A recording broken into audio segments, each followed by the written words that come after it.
नीरज, आज हम तुम्हें कहानी सुना रहे हैं। सुनाओ। राजा विक्रमादित्य की है और बेताल की हो। तो एक बार की बात है, राजा विक्रमादित्य जो थे वो जंगल में जा रहे थे। अच्छा। तो वहाँ पर उनको एक भैंस दिखाई दी, पेड़ के ऊपर पड़ी हुई थी। तो भैंस को उठा करके राजा जो थे वो अपनी पीठ पे डाल ली और चल दिए।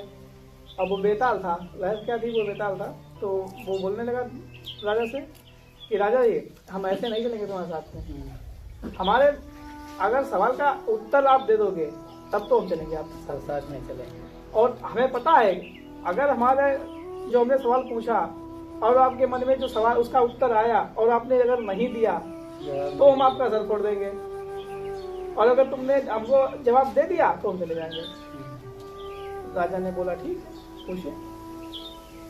करता है सवाल विक्रमादित्य से, कहता है बेटा, एक संत जो था बहुत ही विद्वान संत था, उसके 3 शिष्य थे, तीनों ही योग्य थे, और उसकी एक लड़की भी थी, बहुत खूबसूरत लड़की।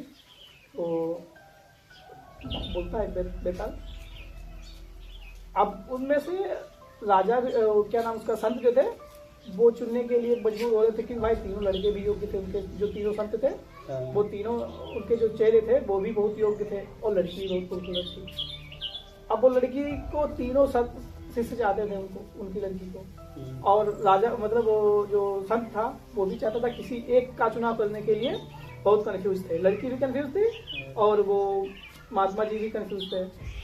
तो ऐसे करते करते धीरे धीरे उस लड़की जो थी एक का चुनाव करने के चक्कर में उसने आत्महत्या कर ली। लड़की ने आत्महत्या कर ली क्योंकि एक का चुनाव तो कर नहीं पाती क्योंकि तीनों योग्य थे।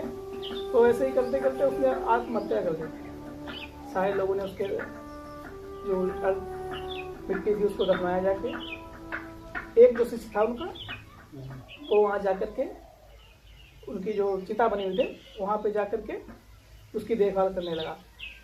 ठीक है, डेली फूल ले जाता, उसके ऊपर चढ़ाता, उसकी खूब सेवा करता। उसके बाद में दूसरा जो शिष्य था उसको किसी ने बता दिया कि विदेश में ब्राह्मण जो रहते हैं, संत जो है वो जिंदा करने की दवाई जानते हैं। जो दूसरा शिष्य था उसको वो मालूम पड़ा कि जो संत रहते हैं बाहर वो लाश को जिंदा करने की दवाई जानते हैं, तो वो उस दवाई को खोजने के लिए चला गया। और तीसरा जो शिष्य था वो उस लड़की के अलावा किसी को देखना नहीं पसंद करता था। उसने उसकी याद में धूनी रमा के बैठ गया, मतलब उसने सब कुछ छोड़ दिया, वो धूनी रमा करके ही बैठ गया। बोले अब ये नहीं मिली तो हमें हम कहीं का नहीं रहा, मैं कुछ नहीं कर सकता। धीरे धीरे जब वो लड़का गया था जो वहाँ दवाई मतलब जड़ी बूटी लेने के लिए गया था, वहाँ उसको संत कुछ मिल गए। तो उन्होंने बताया ऐसे इसी बात है।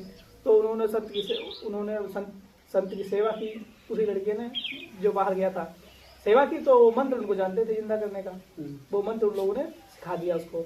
वो मंत्र सीख करके आ रहा था वापस।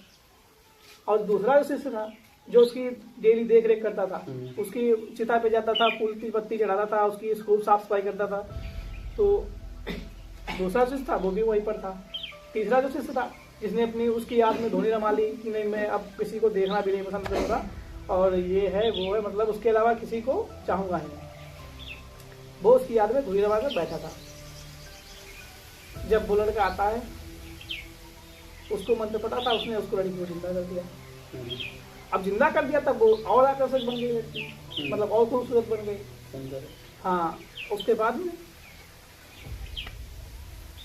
अब बताओ, उसने बेताल ने पूछा राजा से कि अब बताओ राजन लड़की किसके हक में होनी चाहिए, लड़की के साथ शादी किसकी करनी चाहिए, वो जिसने जिंदा किया या वो जो उसकी डेली देख रेख करता है, या उसके साथ की जाए जो मतलब जो धूनी रमा के बैठा है उसके अलावा, मतलब उसने सब कुछ त्याग दिया, उसके अलावा उसके लिए सब कुछ त्याग दिया उसने।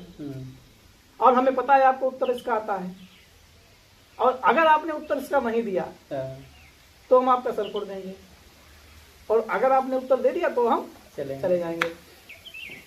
राजा ने बताया, राजा बोला देखो जो मंत्र सीख कर आया था, जो मंत्र सीख कर आया था वो है पिता तुल्य, क्योंकि उसने जीवन दान दिया है और जीवन देने का अधिकार ही बाप का होता है। तो वो हो गया पिता के तुल्य उस लड़की का।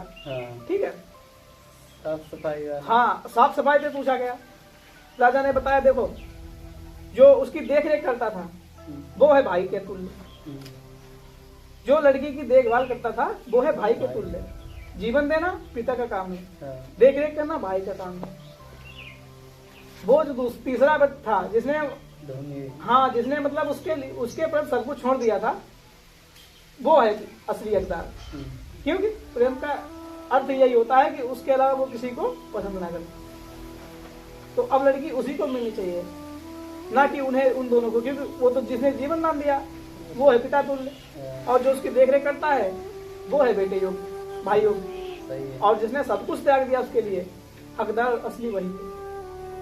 तो ये थी विक्रमादित्य की कहानी। ठीक है, नमस्कार।